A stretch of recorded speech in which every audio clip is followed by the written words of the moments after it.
Today we're here with one of our pilots from the Bahamas Agriculture Marine Science Institute, BAMSI, and he's going to talk to us today about what drone tech will do for BAMSI. Hi, good afternoon everyone. My name is Mr. Ponda. I work for BAMSI, which is an agency or an institute which teach marine and agriculture and environmental sciences.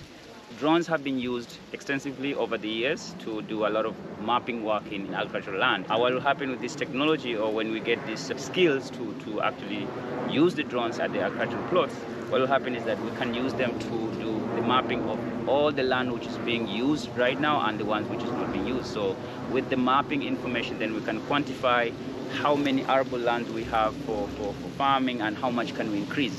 And also with the map, we can also identify, or we have some features which you can use to identify maybe plant health issues, quantify how many plants, what acreage are those plants in, and a lot of data collection to save time and also efficiency.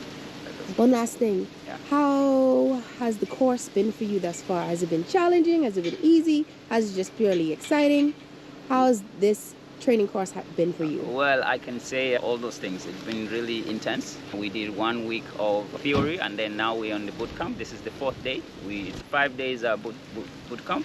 Okay, and then we'll have another one in June. So yeah, it has been a little bit intense, and getting to fly the drones for the first time it's a little bit intimidating.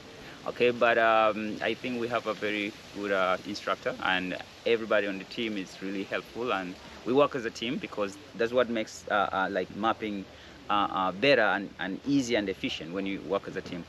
Okay, so I think it's been an exciting time for me. All right, thank you, Mr. Ponda.